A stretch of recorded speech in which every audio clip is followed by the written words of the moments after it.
వారంతా మట్టిని నమ్ముకున్నోళ్ళు. కానీ ఆ మట్టికి వారి శ్రమకు విలువే లేదు. 24 గంటలు ఒళ్ళొంచి పనిచేసేవాళ్లే కానీ గుర్తింపు లేదు.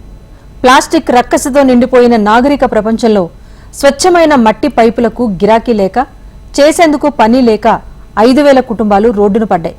తగిన ఆదాయం లేక పరిశ్రమలు దివాలాకు దగ్గరవుతున్నాయి.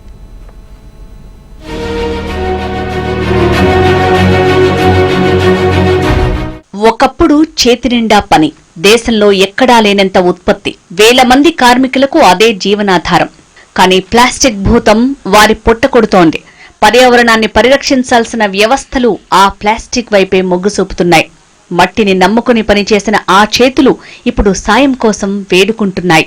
తిరిగి తమ జీవితాల్లో వెలుగులు నింపాలని కోరుకుంటున్నాయి. SWG పైపులు, వీటి తయారీకి తెలంగాణ పెట్టింది పేరు. దేశంలోని అత్యధిక మట్టి పైపుల పరిశ్రమలు తెలంగాణలోనే ఉన్నాయి.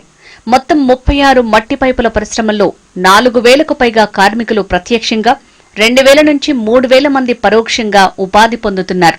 ఇందులో 26 పరిశ్రమలు మంచిర్యాలలో, 10 గ్రేటర్ పరిధితో పాటు నల్గొండ జిల్లాలో ఉన్నాయి.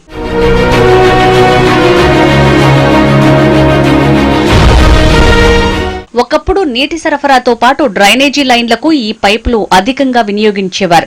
నిజాం కాలం నుంచి ఈ పైపులు వినియోగిస్తూ వస్తున్నారు.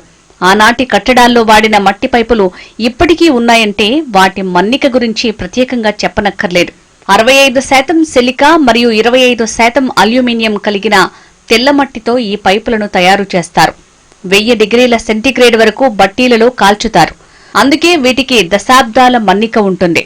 మారుతున్న కాలంలో SWG పైపులకు PVC పైపులు ప్రత్యామ్నాయంగా మారాయి. స్వంత నిర్మాణ పనులకు ప్రజలు PVC వైపే మొగ్గుతుండగా ప్రభుత్వ సంస్థలు కూడా అలానే వ్యవహరిస్తున్నాయి.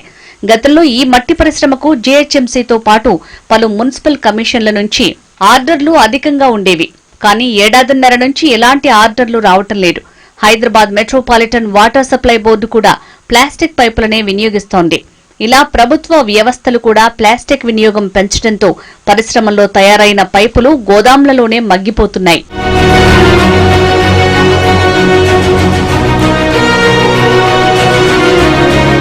ప్లాస్టిక్ వినియోగం పర్యావరణానికి హానికరం. ఇది అందరికీ తెలిసిన వాస్తవం. అయినా ప్రజలే కాదు, ప్రభుత్వాలు వాటిని వినియోగించడానికి ప్రాధాన్యత ఇస్తున్నారు.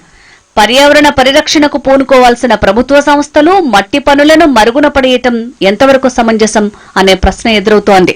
ఇక ఇప్పటికే తమ సమస్యలను సీఎం రేవంత్ దృష్టికి తీసుకువెళ్లామని, ప్రభుత్వం త్వరగా స్పందించాలని Telangana SWG association president Varaprasad Rao demand చేస్తున్నారు. మన దగ్గర ఆశావాళ్ళ బ్రహ్మాండమైన మట్టి దొరుకుతుంది. సింగరేణి కంపెనీ వారు మాకు కోలు ఇస్తున్నారు. అందువల్ల మేము ఇన్ని రోజులు సక్సెస్ఫుల్ గా నడిపినాం. ఇప్పుడు కూడా నడుపుతూ ఉంటాం. ఆర్డర్లు ఇస్తే, గవర్నమెంట్ వారు ఆర్డర్లు ఇస్తే మాకు కావాల్సింది HMW, SSB, GHMC, పంచాయతీలు, మున్సిపాలిటీలు, DTPC లేఅవుట్లలో మా పైపులు వాడాలని ముఖ్యమంత్రి గారు ఒక ఆదేశం ఇస్తే అయిపోతుంది. మా ఇండస్ట్రీ సర్వే అవుతుంది, మన రాష్ట్రానికి మంచిది, దేశానికి మంచిది, అన్నిటికన్నా ముఖ్యం పర్యావరణానికి మంచిది. అవసరానికి తగిన సరుకుందే, ఒళ్ళొంచి పనిచేసే శ్రమతత్వం ఉంది. వారికి లేనిదల్లా సహకారమే. నిర్వహణకు రాయితీలు ఇవ్వకున్నా తమ ఉత్పత్తులు కొంటే చాలని కోరుతున్నారు. ప్రభుత్వం ఇప్పటికైనా తమ కష్టాలు పట్టించుకోకపోతే తమ బతుకులు రోడ్డున పడతాయని అటు పరిశ్రమల యజమానులు, కార్మికులు ఆవేదన వ్యక్తం చేస్తున్నారు.